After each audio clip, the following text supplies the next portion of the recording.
Welcome back everyone for more Planet Nomads. We have a new update that turns on the unlimited resource deposits, the unlimited mining option. Unfortunately, they only released that for new game saves. So if you've been looking for that option, it's not in there for you to change your existing game. However, one of my viewers, Inotor, I'm not sure which way he wants it said, he was enterprising, found a way to fix that. I'm going to have a link to the video below so you can actually follow along and do that. The one difference between his video and how I had to do it was his game saves were in C, Planet Nomads saves, and there. Mine was under my user profile, under app data, local low, the Crane Balls folder, then you see Planet Nomads, and then under that there's a saves folder. And beyond that, I just followed what he did. But I am here, back by the main monument already. I've also set up a little test bed for the new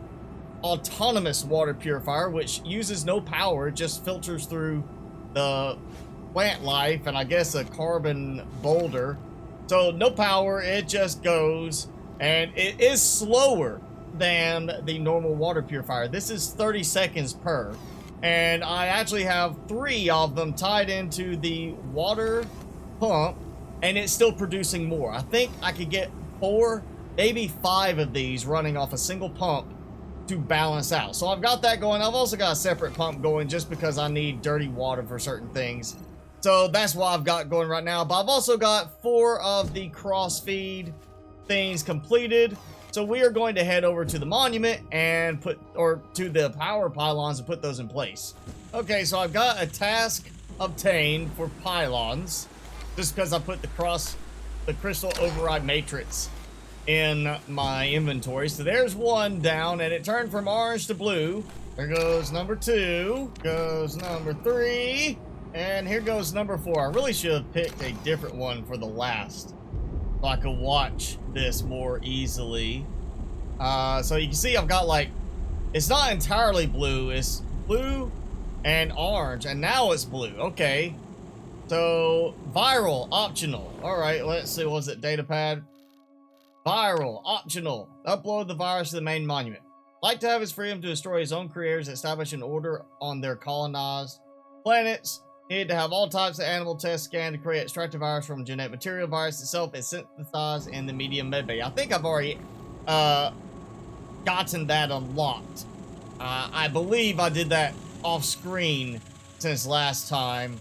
Can't remember if I actually have a medium med bay in here or not. So I ran into an interesting little problem.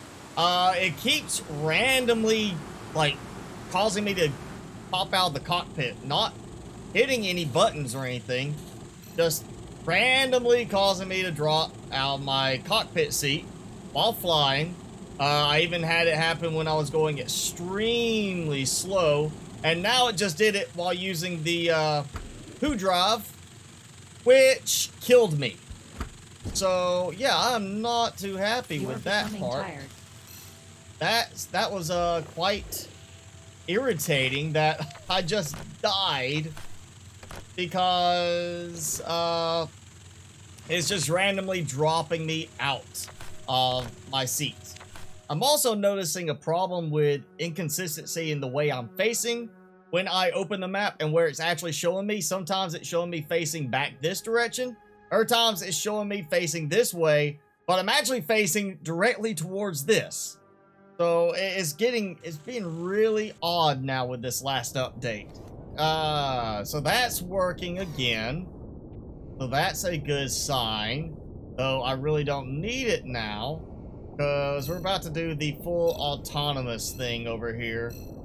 That way it just cuts down on power consumption, because I'm not having to feed power to a mining rig and waste those resources. I think I'm actually just going to rebuild the whole thing right here as, you know, just everything fully autonomous. Well, I still like the idea of keeping this platform and using these to connect in, and I can basically use this for another water pump set. So what we're going to have to do now is kind of build off of both of these, which, yeah, they're lined up. And just for, well, that's not going to fit. Alright, I'll wait. I'll do it later. I know I needed to do a full-length one between each side.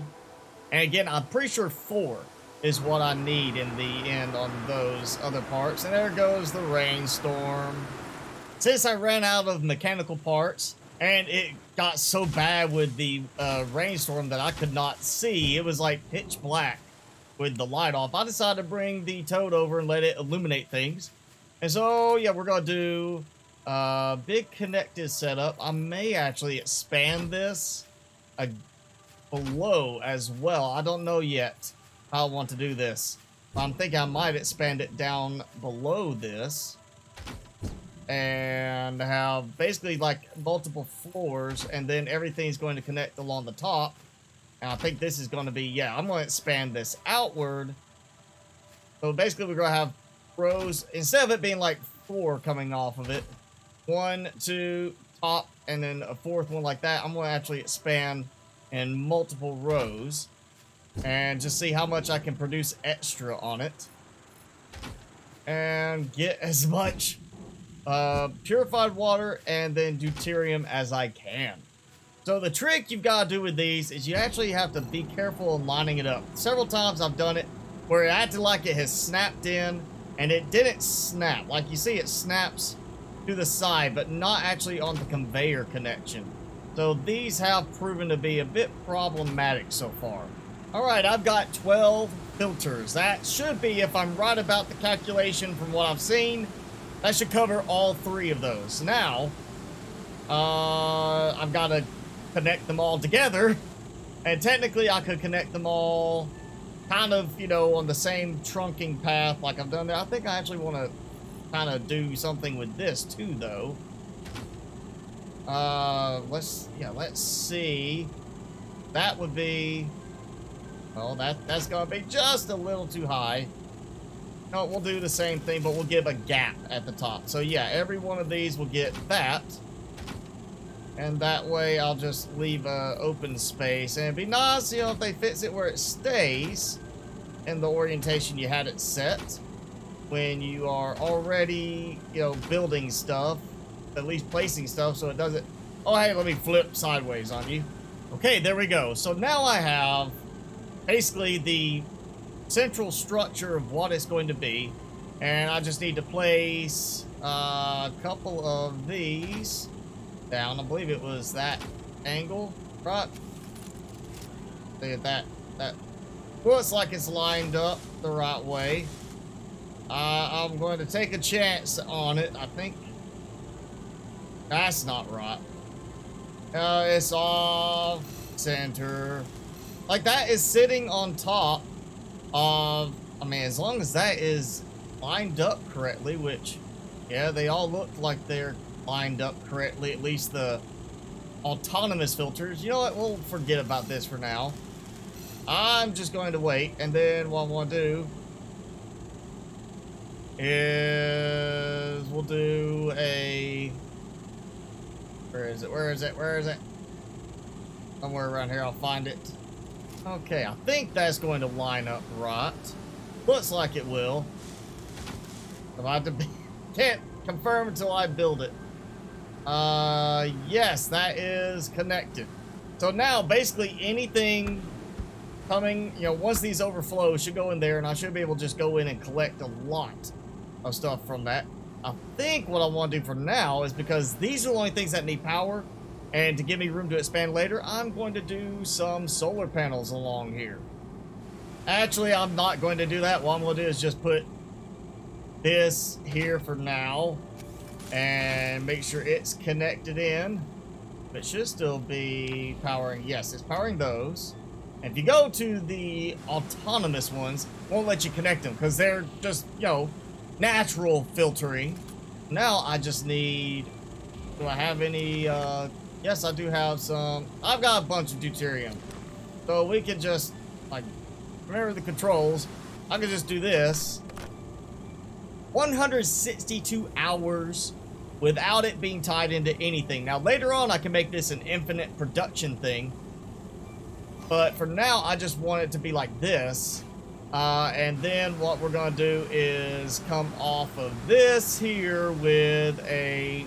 Actually, we'll come off of it here for now because I want this to be really... Yeah, actually, I do need to do something differently. I want this to be autonomous to the point that I don't have to worry, you know, about coming back here. But I also want to have it where it can be expanded higher. So if I add another 3 or 6 or 12 water pumps, I can go ahead and stack more on this. And later on, I'll probably build a super massive thing. I'll probably build one just for water pumps to pump everything in, and one that's just the autonomous filters. But for now, I just need something that will cover me. We'll come off of it right here.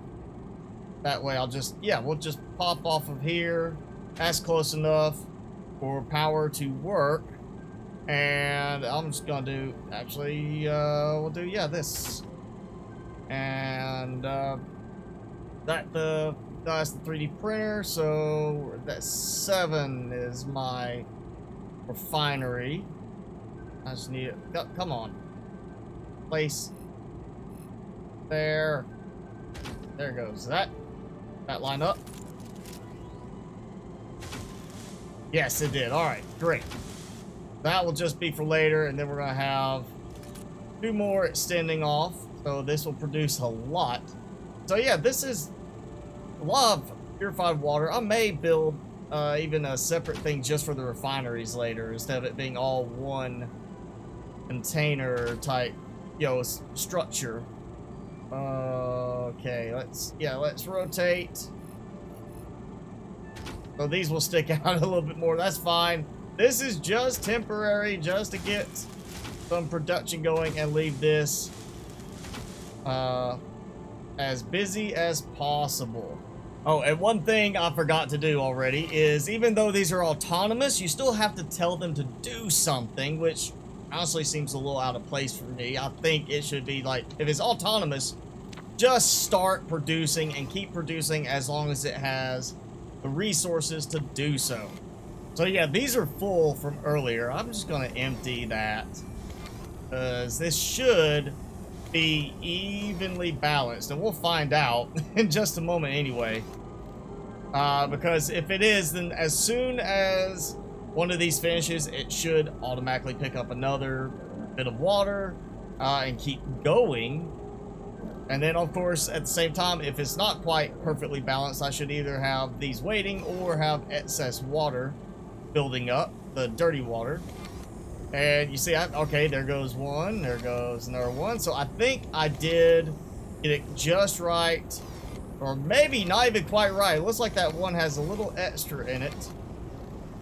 That one's not quite. All right, so we got slightly, maybe more water production than we have purifying going on. But 10,000 of each. These waiting on that. Oh, yeah. Each one just in sequence. I may actually not even have enough for the third one, but I will leave it going anyway. They'll either fill up this or something else. And yeah, there we go. That's perfect. I'm going to put this in here, and now I have some dirty water for this to purify and do our things with. So now, I don't think that's enough. I want to build another platform type option, and I want to do it where it's a stationary platform, but I also want to make sure we give some capabilities for others. So maybe this is something I finally put my own design on the workshop.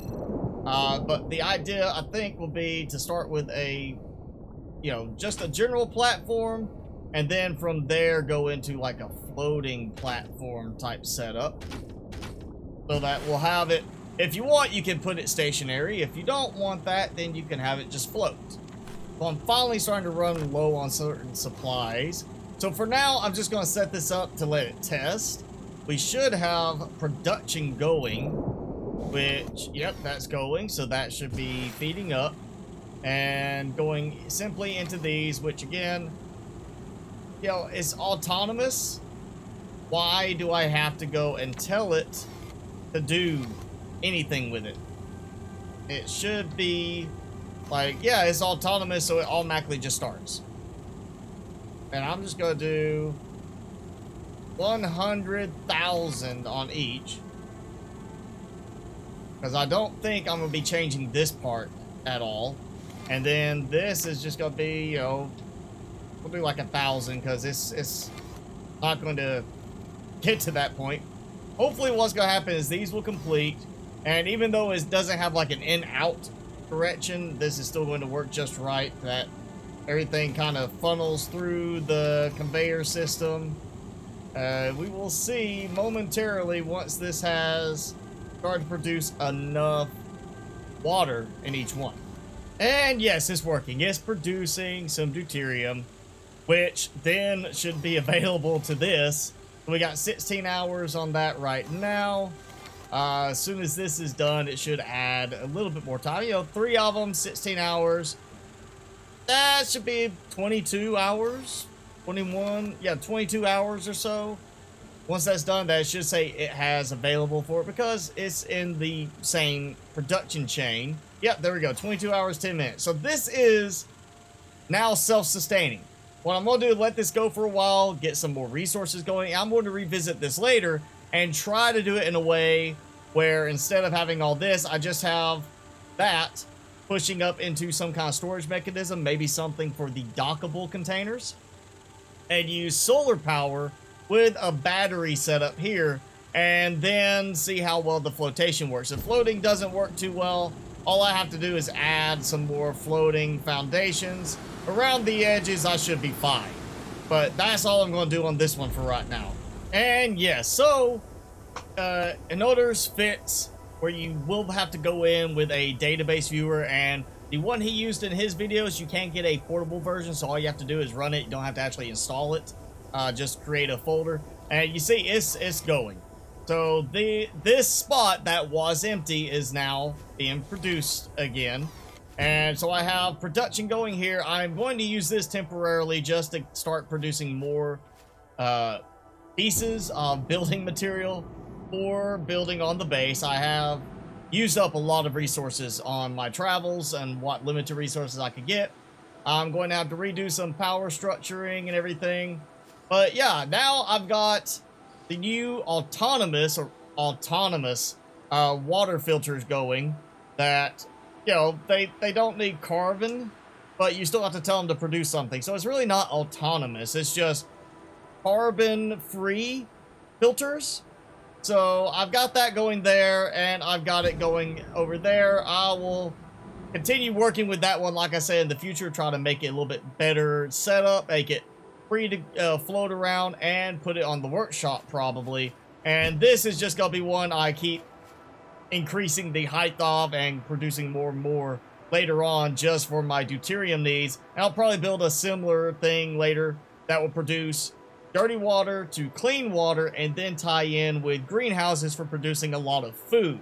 But as it stands for now, I need to get some resources going again. I've got a bit of cobalt, aluminum, bunch of zeonite from my travels. So I really just need the basic stuff, the carbon, iron, silicon, mainly carbon and iron because I've used a lot of that. Silicon, not so much.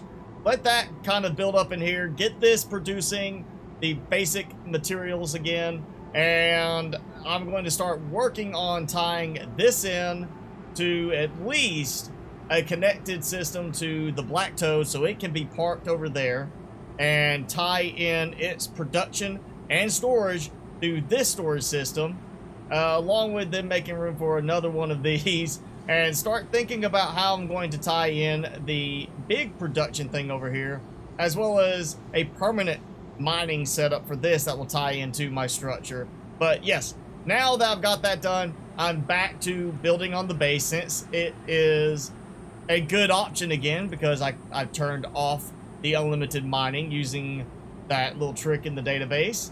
And I'm going to redo my base a bit. I also have it available, the hybrid replicator, which will let us build one of the other in-game elements, but I'm not about to jump on that just yet. I really want to spend more time just building and having fun in the game, rather than just finishing the storyline, now that I can get unlimited mining going. But that is going to be it for this episode of Planet Nomads. If you enjoyed it, be sure to hit that like button, leave me a comment below and hit subscribe if you haven't done so already. As always, I'm your host, Mr. Spicy. Thanks so much for watching. Be sure to keep it spicy this week, and I will see you in the next video.